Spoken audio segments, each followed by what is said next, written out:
छोटे से गांव के किनारे घने जंगल के पास एक पुरानी और टूटी फूटी सी झोपड़ी थी। उस झोपड़ी में गरीब किसान धनिया अपनी बूढ़ी माँ और बेटी गौरी के साथ रहता था। धनिया के पास बस कुछ छोटे छोटे खेत थे। उन्हीं खेतों में मेहनत करके वह अपने परिवार का पेट पालता था। हर दिन सुबह सूरज निकलने से पहले ही धनिया उठ जाता।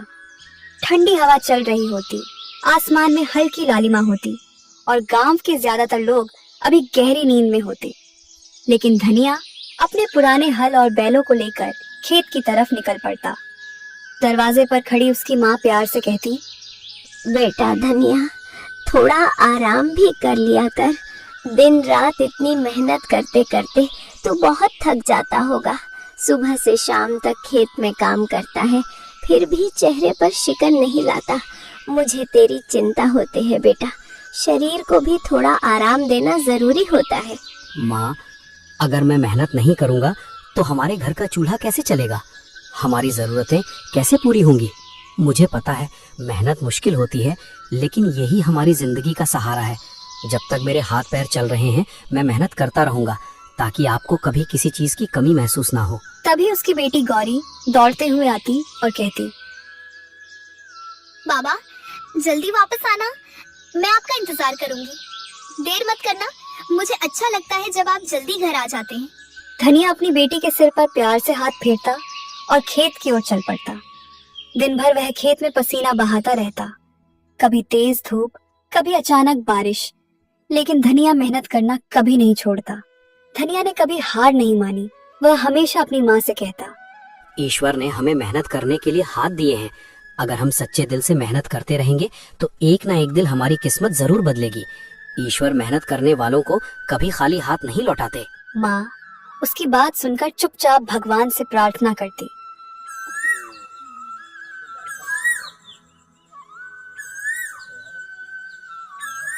बाबा, आज मैं जंगल के किनारे से कुछ लकड़ियां लेकर आई हूँ, ताकि घर के काम में थोड़ी मदद हो सके। अकेली गई थी? बेटा, जंगल के किनारे अकेले जाना ठीक नहीं होता, वहाँ खतरा भी हो सकता है। हाँ बाबा, मैं अकेली ही गई थी। थोड़ा डर तो लगा था, लेकिन मैंने हिम्मत रखी।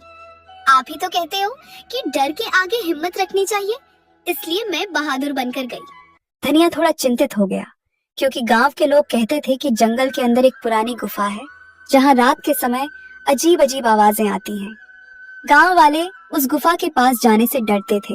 बेटी, जंगल के अंदर ज्यादा मत जाना, वहाँ एक रहस्यमयी गुफा है। लोग कहते हैं वहाँ कुछ अजीब होता है, इसलिए उससे दूर ही रहना। धनिया भले ही गरीब था, लेकिन उसकी मेहनत और ईमानदारी पूरे इलाके में मशहूर थी। उसके छोटे छोटे खेतों में उगने वाली सब्जियां और अनाज हमेशा बहुत अच्छे होते थे। मिट्टी भी जैसे उसकी मेहनत को पहचानती थी। वह अपनी फसल में कभी कोई मिलावट नहीं करता था, न कोई दवा जरूरत से ज्यादा डालता, न ही लालच में आकर अनाज में कुछ मिलाता। यही कारण था कि जब भी धनिया अपनी फसल लेकर बाजार जाता तो उसकी सब्जियां और अनाज पलक झपकते ही बिक जाते। अगर सच में शुद्ध और अच्छा अनाज चाहिए तो धनिया से ही लेना। उसका अनाज हमेशा साफ सुथरा और बढ़िया होता है, इसलिए गांव के लोग उसी पर भरोसा करते हैं। लेकिन धनिया कभी इसका फायदा उठाकर ज्यादा पैसे नहीं मांगता था। मेहनत का सही दाम मिल जाए, वही मेरे लिए बहुत बड़ी बात है। मैं ज्यादा दौलत या बड़ी बड़ी चीजों की चाह नहीं रखता। बस इतना चाहता हूँ कि दिन भर की मेहनत के बाद जो अनाज मैं उगाता हूँ उसका सही मूल्य मिल जाए। अगर मेरी मेहनत से मेरे घर का चूल्हा जल जाए और मेरे परिवार का पेट भर जाए तो मुझे लगता है कि मेरी मेहनत सफल हो गई। मेरे लिए सच्ची खुशी और सुकून इसी में है कि इंसान ईमानदारी से मेहनत करे और उसी मेहनत की कमाई से अपना जीवन चलाए। इसी वजह से गरीब लोग भी अक्सर उसी से सामान खरीदते थे। लेकिन गांव में एक बहुत बड़ा और अमीर व्यापारी था। उसका नाम था लालाचंद सेठ। लालाचंद सेठ पूरे इलाके में अनाज और सब्जियों का बड़ा व्यापार करता था, लेकिन वह अक्सर मुनाफे के लिए मिलावट भी कर देता था और चीजों को बहुत महंगे दामों में बेचता था। जब लोगों ने धनिया से सामान खरीदना शुरू किया तो सेठ का व्यापार थोड़ा कम होने लगा। यह बात उसे बिल्कुल पसंद नहीं आई। एक दिन बाजार में उसने धनिया को देखते ही ताना मारा। अरे धनिया, तू किसान है या कोई संत? हर बार इतना सस्ता माल बेच देता है, इसलिए लोग तुझे हल्के में लेने लगे हैं। लेकिन याद रख, इस बाजार में असली फैसला मेरा चलता है। अगर तुम मेरे हिसाब से अनाज नहीं बेचेगा तो तेरा माल कोई नहीं खरीदेगा। फिर देखना तेरे घर का चूल्हा कैसे जलेगा। सेठ जी, मैं तो बस इतना चाहता हूँ कि मेरी मेहनत का सही दाम मिल जाए। मैंने दिन भर खेत में मेहनत की है, पसीना बहा है। अगर उस मेहनत का थोड़ा सा भी सही मूल्य मिल जाए तो मेरे लिए वही काफी है। मैं किसी को धोखा देकर या गलत तरीके से पैसा नहीं कमाना चाहता।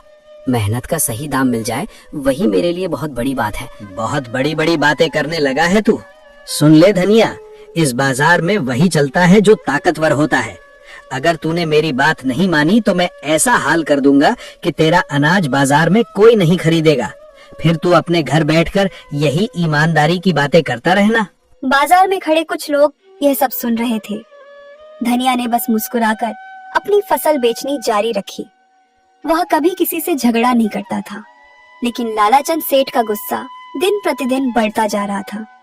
कभी वह धनिया को सबके सामने नीचा दिखाने की कोशिश करता, कभी उसे गरीबी का ताना देता। फिर भी धनिया के चेहरे पर कभी शिकायत नहीं आती। शाम को जब वह घर लौटता तो उसकी बेटी गौरी दौड़ कर आ जाती। बाबा, आज बाजार कैसा रहा? क्या आज अनाज अच्छे दाम में बिका या फिर लोगों ने पहले की तरह मोल भाव किया? अच्छा रहा बेटी, भगवान की कृपा से आज लगभग सारा अनाज बिक गया। लोगों ने भरोसे से लिया और मेहनत का ठीक ठाक दाम भी मिल गया। घर में कमाई भले ही कम थी, लेकिन उस छोटे से घर में सुकून और प्यार बहुत था। बूढ़ी माँ, बेटी गौरी और धनिया तीनों साथ बैठकर सादा खाना खाते और बातें करते। बेटा, ईमानदारी से कमाया हुआ थोड़ा सा धन भी बहुत सुख देता है। जब कमाई सच्चाई और मेहनत से होती है तो मन को सुकून मिलता है और इंसान चैन से जी पाता है। माँ, हमें जितना मिला है उसी में खुश रहना चाहिए। लालच करने से कभी सच्ची खुशी नहीं मिलती, लेकिन मेहनत और संतोष से जीवन आसान और सुखी बन जाता है। लेकिन उसे क्या पता था कि लालाचंद सेठ का जलता हुआ दिल अब धीरे धीरे एक खतरनाक योजना बना रहा है। एक ऐसी योजना जो बहुत जल्द धनिया की जिंदगी को पूरी तरह बदलने वाली थी। लालाचंद सेठ की जलन अब इतनी बढ़ चुकी थी कि उसने धनिया को बर्बाद करने की ठान ली। एक रात जब पूरा गांव सो रहा था, सेठ ने अपने आदमियों को चुपके से धनिया के खेत में भेज दिया। उन्होंने खेत में ऐसी दवा डाल दी जिससे पूरी फसल धीरे धीरे खराब होने लगी।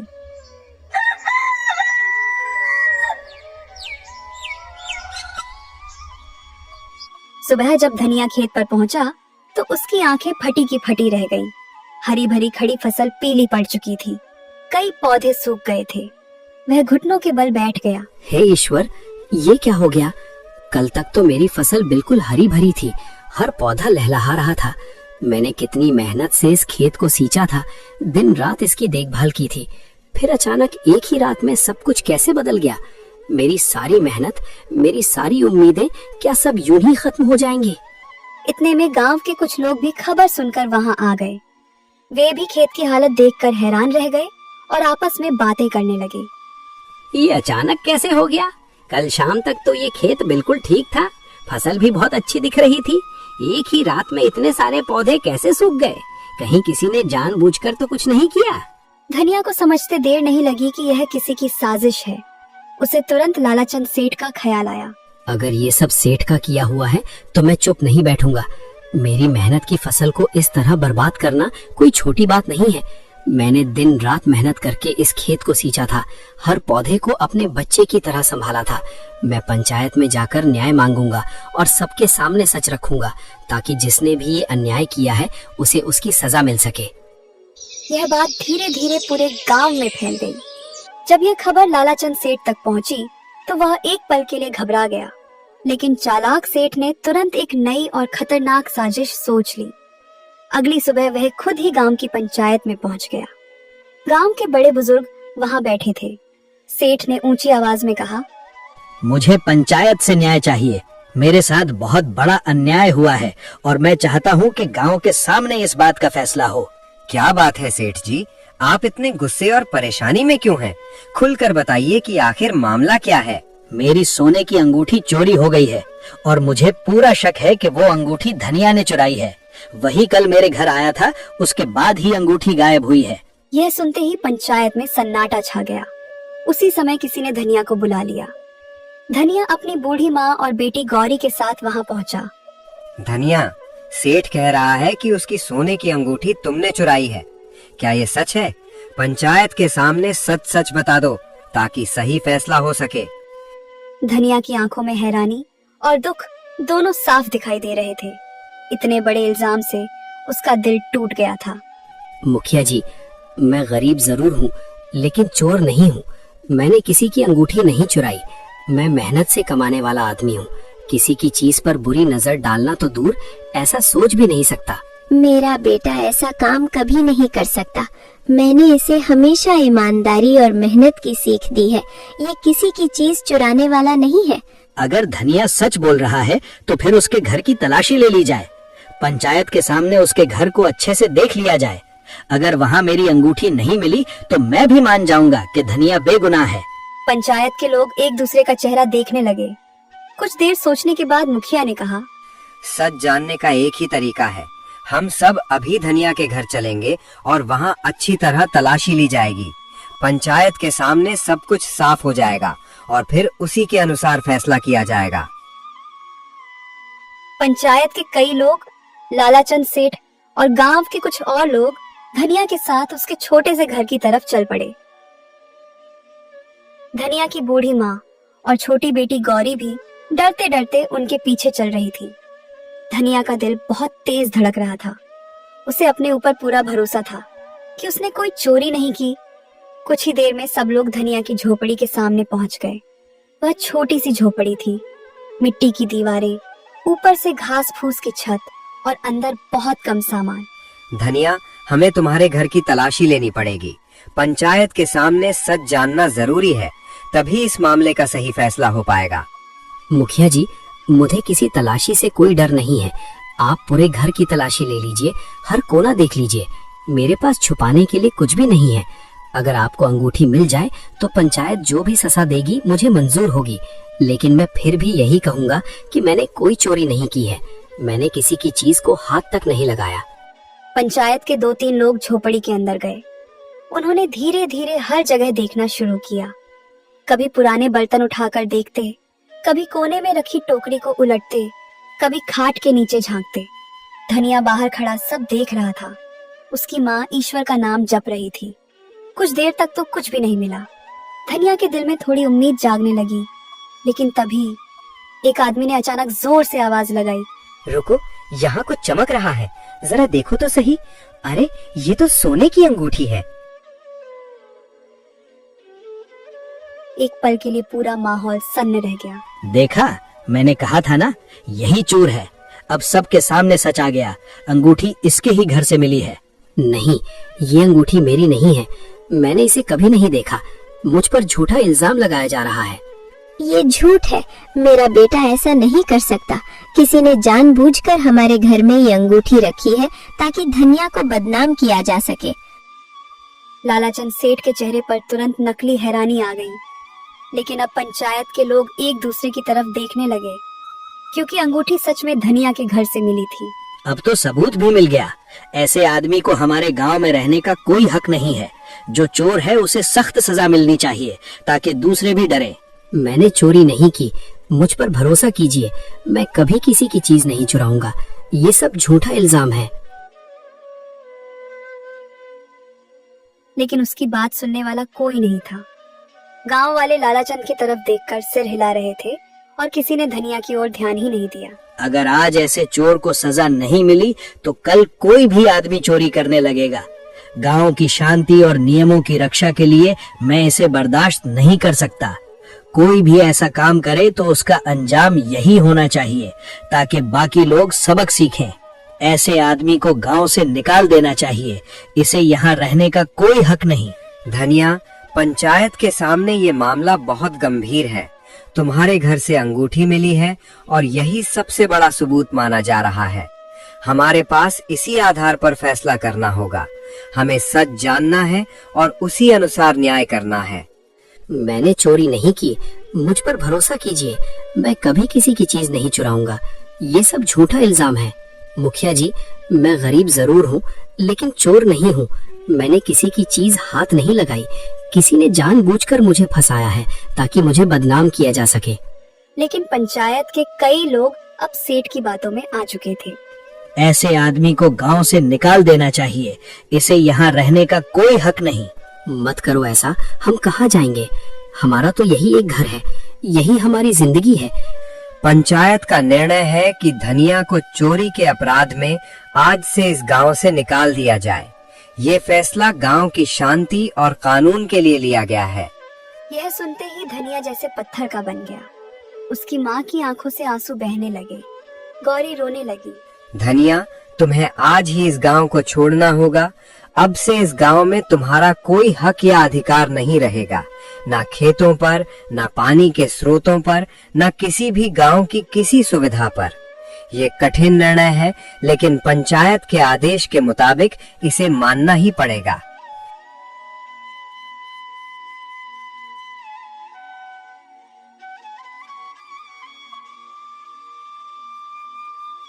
यह सुनकर धनिया ने एक बार पूरे गांव की तरफ देखा। वह वही गांव था जहां उसने बचपन बिताया था, जहां उसके पिता रहते थे, जहां उसने अपने खेतों में दिन रात मेहनत की थी। लेकिन आज उसी गांव से उसे एक चोर समझकर निकाल दिया जा रहा था। लालाचंद सेठ दूर खड़ा यह सब देख रहा था। उसके चेहरे पर एक हल्की संतुष्टि भरी मुस्कान थी, क्योंकि उसकी साजिश सफल हो चुकी थी। शाम होते होते धनिया ने अपनी झोपड़ी से थोड़े बहुत सामान बांध लिए। उसकी माँ और गौरी उसके साथ खड़ी थी। तीनों धीरे धीरे गांव से बाहर निकलने लगे। सूरज ढल रहा था और सामने घना जंगल दिखाई दे रहा था। उन्हें नहीं पता था कि अब वे कहाँ जाएंगे, लेकिन किस्मत उन्हें धीरे धीरे उसी जंगल की रहस्यमयी गुफा की तरफ ले जा रही थी, जहाँ से उनकी जिंदगी की कहानी एक बिल्कुल नया मोड़ लेने वाली थी। तीनों दर दर भटकते हुए जंगल के रास्तों पर चल रहे थे। कभी दूर से किसी पक्षी की आवाज आती, कभी झाड़ियों में कोई जानवर सरसराता। धनिया बार बार पीछे मुड़कर गांव की तरफ देखता, लेकिन अब वहां लौटने का कोई रास्ता नहीं था। उसके दिल में एक ही बात बार बार चुभ रही थी। उसे गांव से निकाले जाने का उतना दुख नहीं था जितना इस बात का था कि उस पर चोरी का झूठा इल्जाम लगा दिया गया था।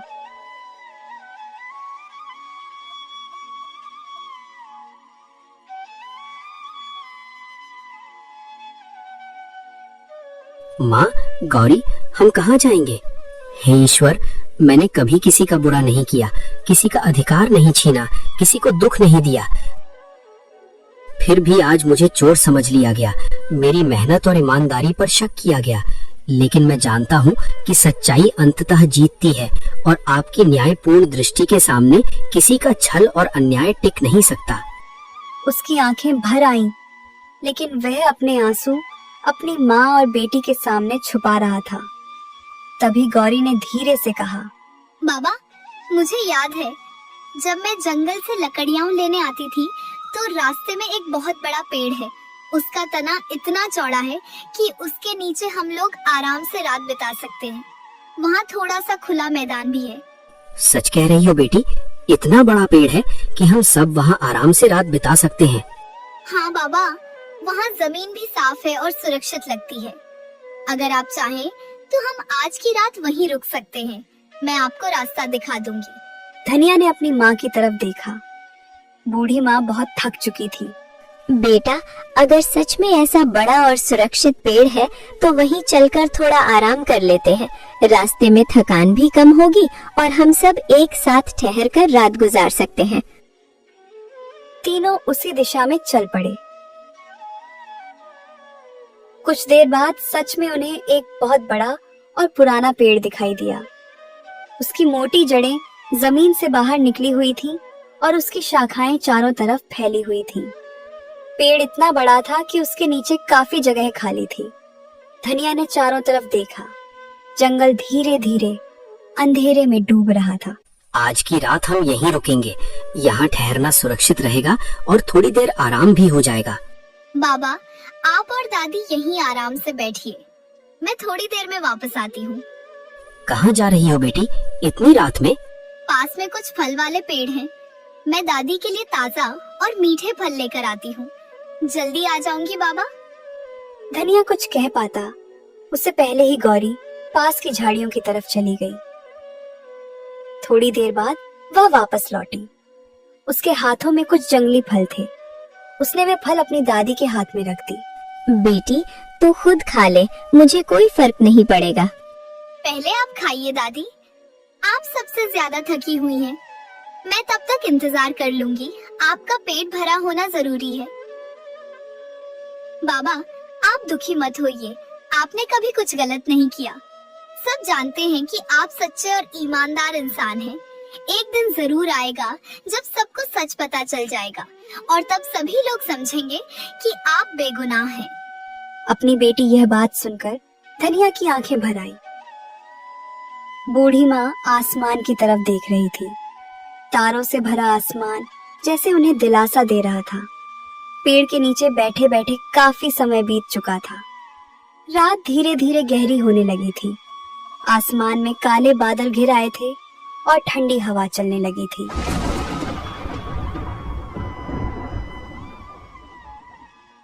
अचानक बिजली चमकी और कुछ ही पलों बाद तेज बारिश शुरू हो गई। पहले तो हल्की हल्की बूंदें गिरने लगी, लेकिन देखते ही देखते बारिश बहुत तेज हो गई।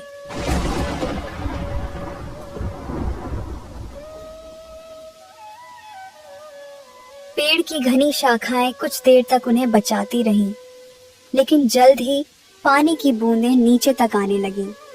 बूढ़ी माँ कांपने लगी। गौरी भी अपने पिता के पास सिमट गई। धनिया ने चारों तरफ चिंतित होकर देखा।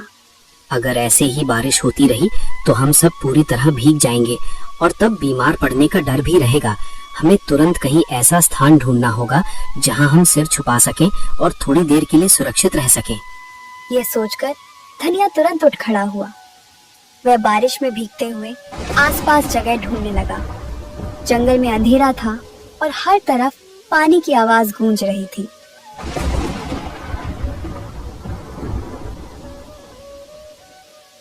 कुछ देर तक इधर उधर देखने के बाद अचानक उसकी नजर थोड़ी दूर पहाड़ी के पास बने एक अंधेरे से मुंह पर पड़ी। वह ध्यान से देखने लगा। बारिश की चमकती बिजली में उसे साफ दिखाई दिया। वह एक गुफा थी। धनिया जल्दी से अपनी माँ और गौरी के पास आया और बोला, चलो, मुझे सामने एक गुफा दिखाई दे रही है। वहां जाकर हम बारिश से बच सकते हैं और थोड़ा आराम कर सकते हैं। जल्दी चलते हैं, बारिश तेज हो रही है। तीनों जल्दी जल्दी उस तरफ चल पड़े। कुछ ही देर में वे उस गुफा के अंदर पहुंच गए। गुफा अंदर से काफी बड़ी थी। सबसे अच्छी बात यह थी कि गुफा के अंदर न तो पानी टपक रहा था और न ही तेज हवा आ रही थी। बाहर जोरदार बारिश हो रही थी, लेकिन गुफा के अंदर एक अजीब सी शांति थी, जैसे यह जगह उन्हें सुरक्षित रखने के लिए ही बनी हो। धनिया ने राहत की सांस ली। कम से कम आज की रात हम यहाँ आराम से गुजार सकते हैं। धीरे धीरे थकान के कारण तीनों वहीं बैठते बैठते सो गए।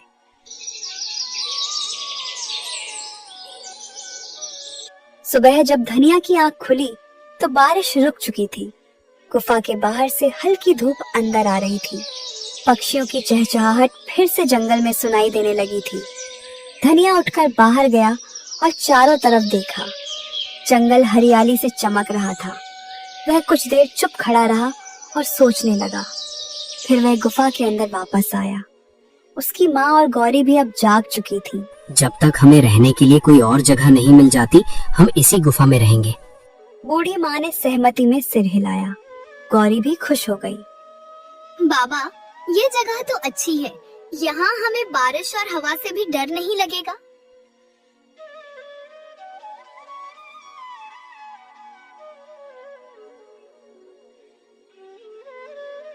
दिन बीतने लगे। धीरे धीरे गुफा ही धनिया, उसकी माँ और गौरी का नया घर बन गई। सुबह धनिया जंगल से लकड़ियाँ और फल लाता, गौरी गुफा के अंदर साफ सफाई करती और बूढ़ी माँ पास बैठकर ईश्वर का नाम जपती रहती। गरीबी अभी भी थी, लेकिन तीनों एक दूसरे के साथ होने से संतुष्ट थे।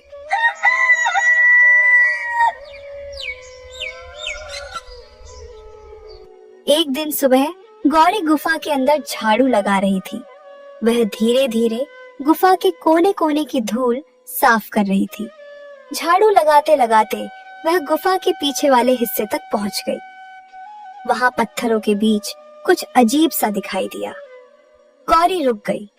उसे लगा जैसे वहां कोई पुरानी थैली पड़ी हो। उसने झुककर उसे उठाया। उस थैली के अंदर चमकते हुए सोने के सिक्के भरे हुए थे।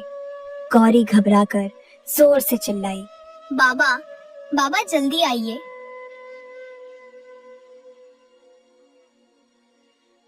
क्या हुआ बेटी?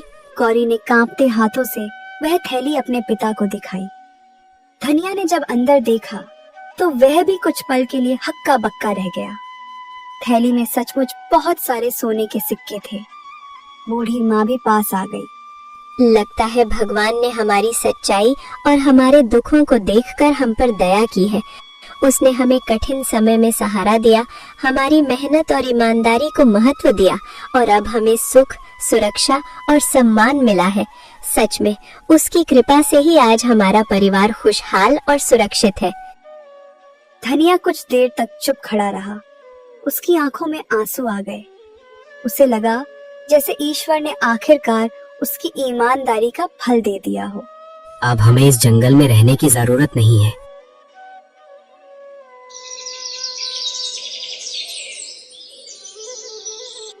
कुछ ही दिनों में धनिया ने उन सिक्कों में से थोड़ा सा इस्तेमाल करके पास के एक दूसरे गांव में छोटा सा घर खरीद लिया। वह अपनी माँ और गौरी के साथ वहां रहने लगा। धीरे धीरे उसने फिर से छोटा सा खेत भी ले लिया और मेहनत करने लगा। अब उनकी जिंदगी पहले से कहीं बेहतर हो गई थी। घर में खुशहाली लौट आई थी। बूढ़ी माँ अक्सर ईश्वर को धन्यवाद देती, लेकिन कुछ ही समय में धनिया के अमीर बनने की खबर दूर दूर तक फैल गई। यह बात आखिरकार लालाचंद सेठ के कानों तक भी पहुंच गई। जब उसने सुना कि जिसे उसने गांव से निकलवा दिया था वही धनिया अब अमीर हो गया है, तो वह एकदम हक्का बक्का रह गया। वह गुस्से और हैरानी से बोला, ये कैसे हो सकता है?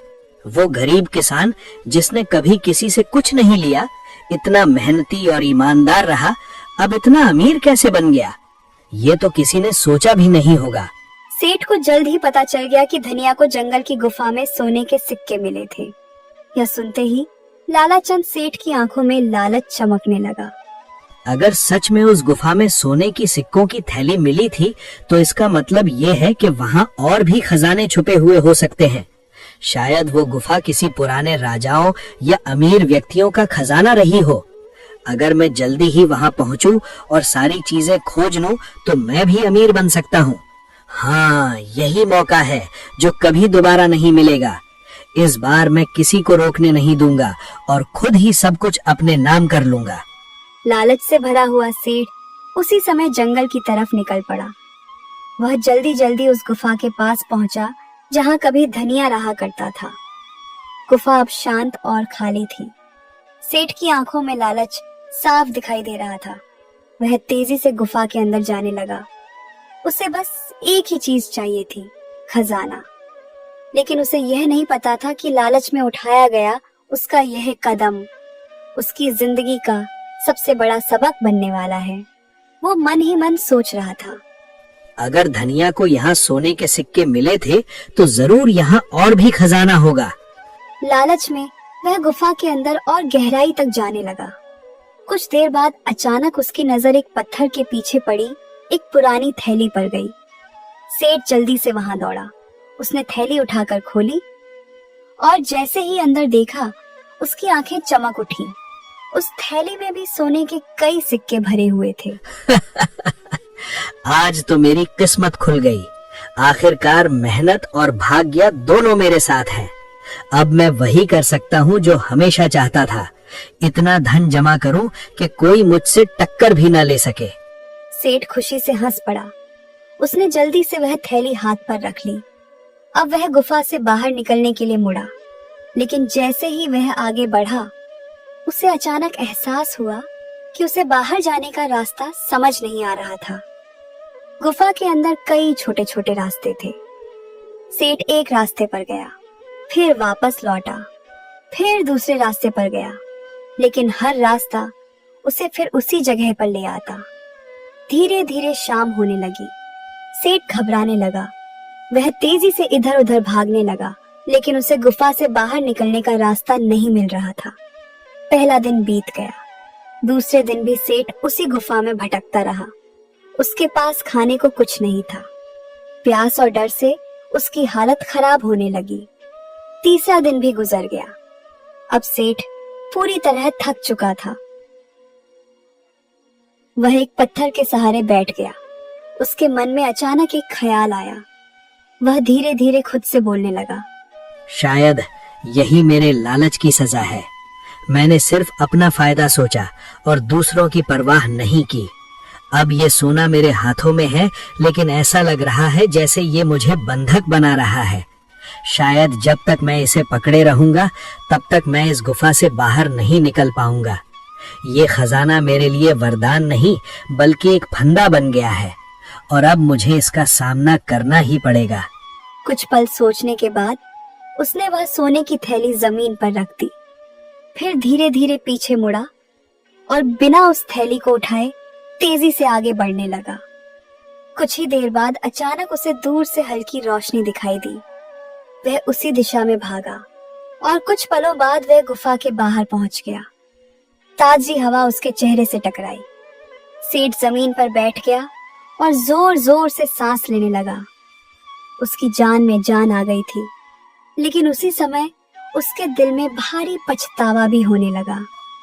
वह सोचने लगा, अगर मैंने लालच में आकर धनिया के साथ गलत नहीं किया होता तो आज मुझे ये दिन नहीं देखना पड़ता। अगर मैंने उसकी मेहनत और ईमानदारी का सम्मान किया होता, उसे गांव से नहीं निकाला होता, तो शायद मैं आज इस गुफा में फंसा नहीं होता। मेरी अपनी लालच और अधूरी चालाकियों ने मुझे यहाँ तक पहुँचाया है। अब समझ आया कि दूसरों के अधिकारों की चोरी करके कोई कभी सच्ची खुशी या अमीरी हासिल नहीं कर सकता। अब उसे समझ आ चुका था कि लालच इंसान को अंधा बना देता है और कभी कभी वही लालच इंसान को ऐसी मुसीबत में डाल देता है जहां से निकलना बहुत मुश्किल हो जाता है। लालाचंद सेठ धीरे धीरे गांव की तरफ लौटने लगा, लेकिन इस बार उसके मन में खजाने का लालच नहीं बल्कि अपनी गलती का पछतावा था। कुछ समय बाद पूरे गांव में धीरे धीरे यह बात फैल गई कि धनिया पर लगाया गया चोरी का इल्जाम झूठा था।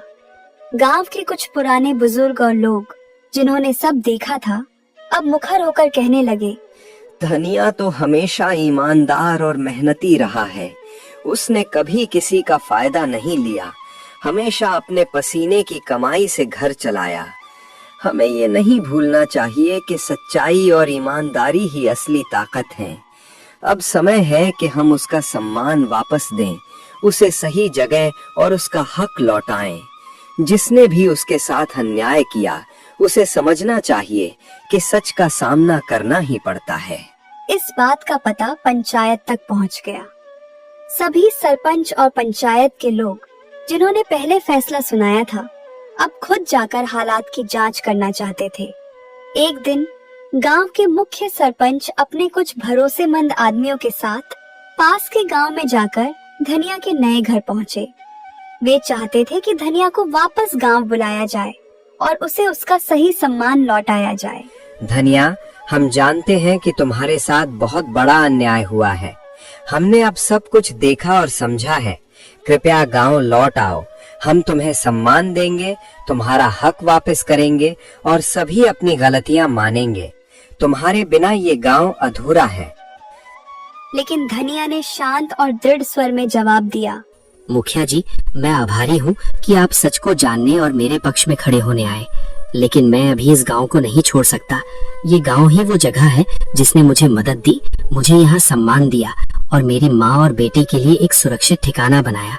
यहाँ की मिट्टी, यहाँ के लोग और यहाँ की मेहनत मुझे जोड़ती है। जब तक मैं यहाँ हूँ मैं इस गांव को नहीं छोड़ूंगा और अपनी मेहनत और ईमानदारी से इसे और भी बेहतर बनाने की कोशिश करूंगा। धनिया की यह बात सुनकर सरपंच कुछ पल के लिए चुप रह गए। फिर उन्होंने धीरे धीरे सिर झुकाया और स्वीकार किया। धनिया, हम तुम्हारे फैसले का पूरी तरह सम्मान करते हैं। तुम्हारे फैसले में तुम्हारी समझदारी और धैर्य झलकता है और इस बार हमें ये भी सुनिश्चित करना होगा कि लानाचंद सेठ को उसके किए का उचित दंड दिया जाए, ताकि वो और किसी के साथ ऐसा अन्याय ना कर सके और सबको ये संदेश मिले कि जो भी ईमानदारी और मेहनत के रास्ते पर चलता है उसका हक कभी दबाया नहीं जा सकता। गांव लौटकर पंचायत ने फैसला सुनाया। लालाचंद सेठ को जुर्माने के रूप में दंडित किया गया और उसे गांव से हमेशा के लिए निकाल दिया गया। सब लोग इस फैसले से संतुष्ट हुए। अब धनिया के नाम पर फिर से सम्मान और भरोसा लौट आया। गांव के लोग खुश थे कि सच्चाई हमेशा जीतती है।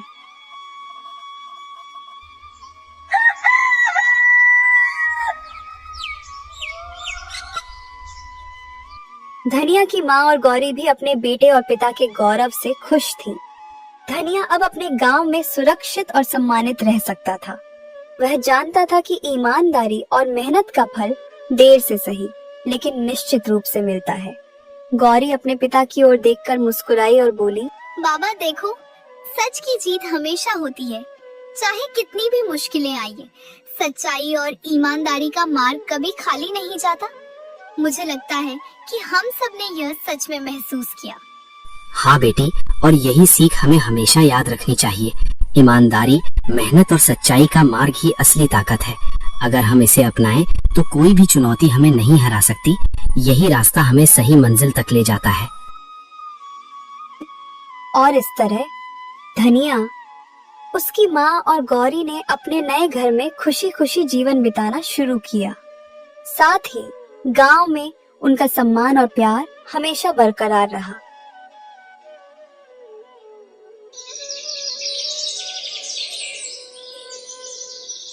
धनिया, उसकी माँ और गौरी अब अपने छोटे से घर में सुरक्षित और खुशहाल जीवन बिता रहे थे। घर में चारों तरफ हल्की धूप और हरियाली की खुशबू थी। बाबा देखो, अब हमारे पास अपना घर है और हम पूरी तरह सुरक्षित हैं। मैं बहुत खुश हूँ कि हम सब साथ हैं और अब डर नहीं लगता। हाँ बेटी, ये सब तुम्हारी हिम्मत, समझदारी और सच्चाई की वजह से संभव हुआ। हमारा घर अब सिर्फ ईंट पत्थर का नहीं रह गया है। ये प्यार, विश्वास और ईमानदारी का घर बन गया है। यहाँ हर कोना हमारी मेहनत और अच्छाई की गवाही देता है। बेटा, तुमने हमेशा मेहनत और ईमानदारी को चुना। आज यही हमें सबसे बड़ी खुशियाँ दे रही है। तुम्हारे कारण हमारा परिवार सुरक्षित और खुशहाल है। गौरी, याद रखना, किसी भी मुश्किल में डरना नहीं, हमेशा सच का साथ देना और नेक दिल रहना, यही हमें सही रास्ता दिखाता है और हर संकट में हमारी मदद करता है। हाँ बाबा, मैं हमेशा सच और ईमानदारी का मार्ग चुनूंगी।